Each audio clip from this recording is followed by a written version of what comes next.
Origins to our first speaker is not just a topic. It's much more. For him, it's not just a word, but a lifestyle. He has in fact taken origins to shape his career and his business. Founder and CEO of Peculiar People, his products hover around being different and diverse. As a young businessman and entrepreneur, a lot of students in the crowd can follow our dreams just as our next speaker followed his. In today's world, ladies and gentlemen, it's so easy to follow the norm. It's so easy to, copy someone else. But no, we need to embrace our differences and be original. And that's why our next speaker is here with us today. Mr. Geremy Farrell will tell us how to use our unique origins to make a positive impact in this world. So, guys, flying in all the way from New York City, it gives me a great honor and privilege to present to you our first speaker of the day, Mr. Geremy Farrell.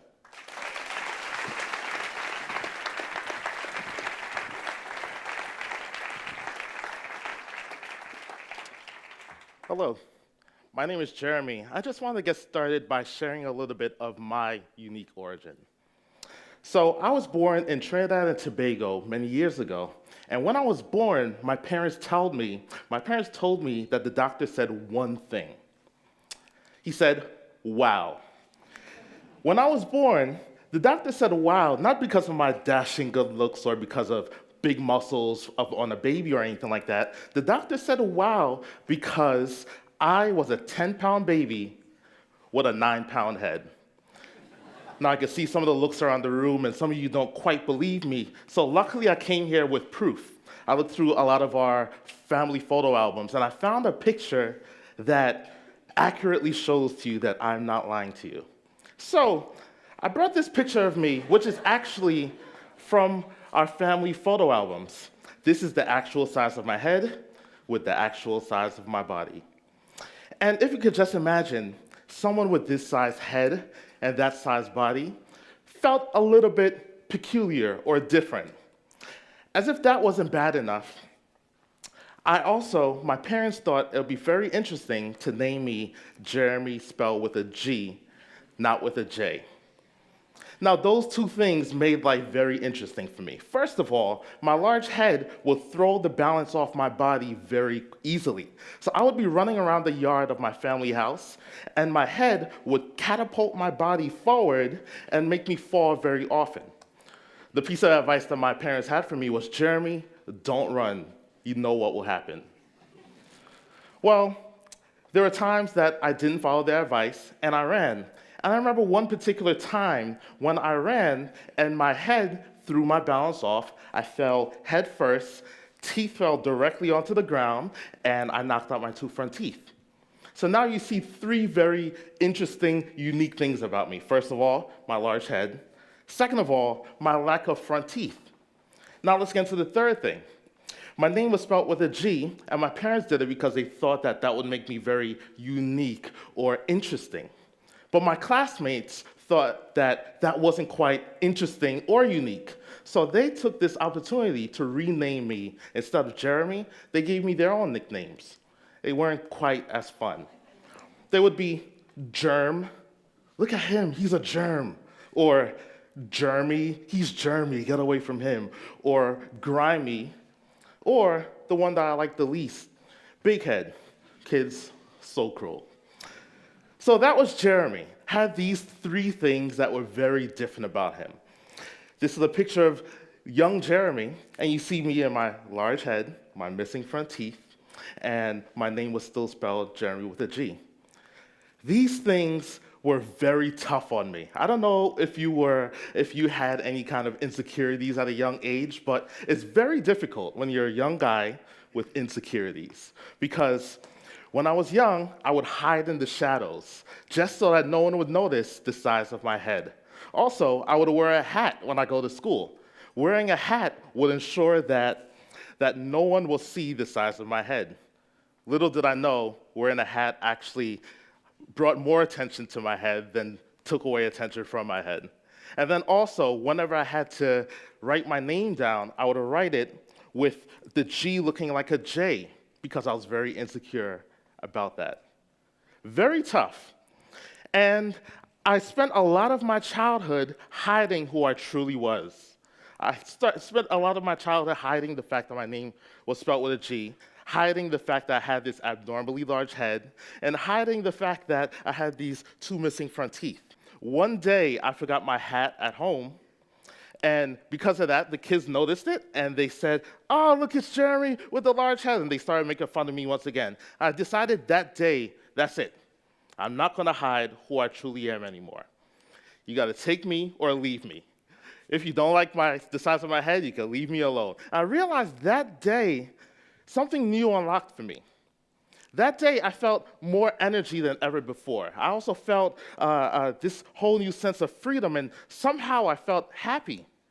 I felt happy because I wasn't hiding who I truly, genuinely was, but I was embracing it. And this unlocked a whole new world for me. What happened was the things that made me original was the fact that I was a little boy with a large head, a weird name, and missing front teeth. But those are also the key to making me unique or peculiar. I noticed that by not trying to hide these things, but by embracing it, that there's a whole new side of me that people didn't necessarily see. I realized that I was a quick learner. I realized that I had a very vivid imagination. I realized I had musical abilities I'd never noticed before, and I also realized that I was creative. So all these things together actually painted a whole new side of me that I could embrace, that could actually make a difference in my environment. So by doing those things, I started embracing it, and I learned how to I taught myself how to fix computers at a very young age. I taught myself how to play saxophone at a young age. And all these new things, all these new skills and abilities were unlocked just by embracing the things that made me original, or embracing my unique origins. When you think back on yourself, what are the things that you might have suppressed about yourself that's actually the key to making you unique or making you peculiar? When I realized that just by not suppressing these things or by hiding these things, that I can unlock a whole new side of me and I can actually make a difference in my community, I realized that I need a reminder to remind myself to always stay peculiar. So what I did is I took the two things that initially I very much disliked about myself, which were the fact that my name was spelled with a G and the fact that I had a large head, and I put it together. And instead of using those things for a weakness, I turned it around and used it for a strength. And I put together a personal logo, which is a combination of these two things.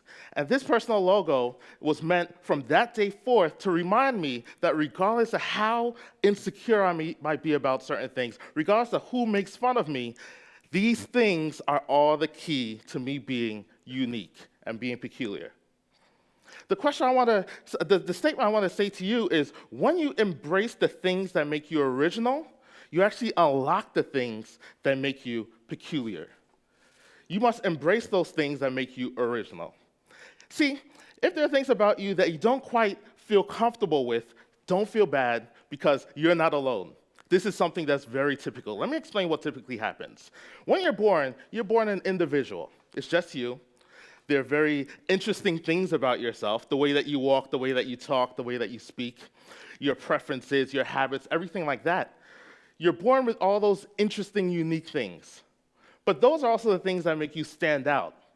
So sometimes when you get around your peers, especially at a young age, those things are the things that draws attention. Bullies might say, "Oh, look at him, look at her, she's different."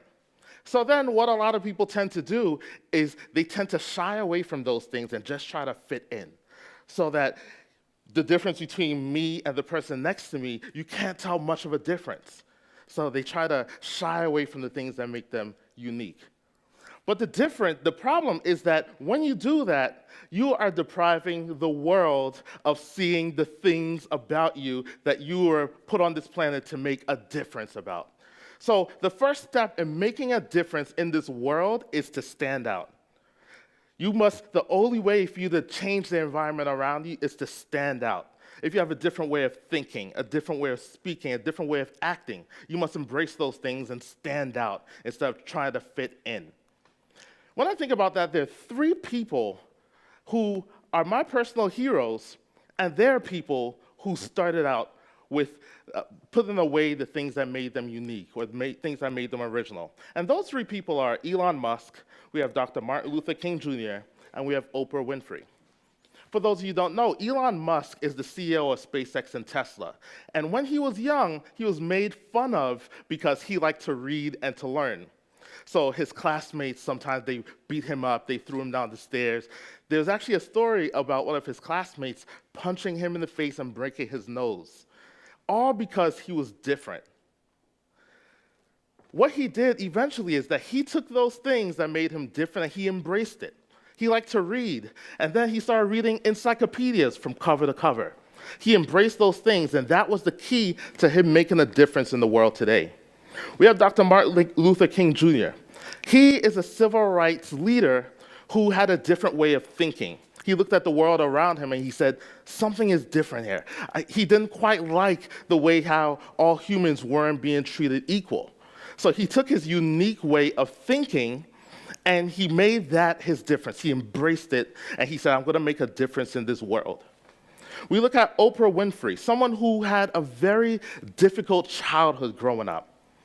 Oprah Winfrey, at first she suppressed her childhood because it was a troubled childhood. But when she started embracing it and using those things to unlock the peculiar things about her, she unlocked a whole new side of her, and she ended up being one of the most influential women of our time. What are the things that you're depriving the world of by not embracing your unique origin? What are the things about you that you don't feel comfortable with, so you put it to the side? Those are the things that are meant to change the world all around you. If you think about any major leader, any influential leader of our time, they first had to start by standing out. So the statement I want to leave with you all today is that every great leader must first be peculiar. Are you peculiar? Thank you.